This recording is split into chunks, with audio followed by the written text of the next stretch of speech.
کسی گاؤں میں ایک کسان کے گھر کے اندر ساس بہو کے درمیان ہمیشہ ٹھنی رہتی تھی۔ کئی بار کسان کی بیوی روٹھ کر میکے چلی جاتی اور وہ منت سماجت کر کے اس کو لے آتا۔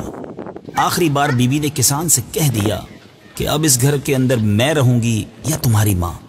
کسان اپنی بیوی پر بڑا فدا تھا۔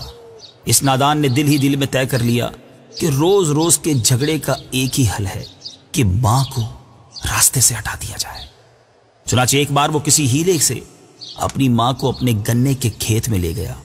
گنے کاٹتے کاٹتے موقع پا کر ماں کا رخ کر کے جو ہی اس پر کلہاڑی کا وار کرنا چاہا، ایک دم زمین نے اس کسان کے پاؤں پکڑ لیا۔ کلہاڑی ہاتھ سے چھوٹ کر دور جا پڑی اور ماں گھبرا کر چلاتی ہوئی گاؤں کی طرف بھاگ نکلی۔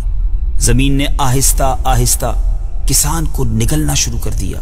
وہ گھبرا کر چیختا رہا اور اپنی ماں کو پکار پکار کر معافی مانگتا رہا، لیکن ماں بہت دور جا چکی تھی۔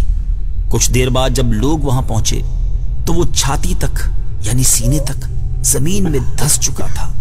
لوگ اسے نکالنے کی ناکام کوشش کرتے رہے مگر زمین اسے نگلتی ہی رہی، یہاں تک کہ وہ زمین کے اندر سما گیا۔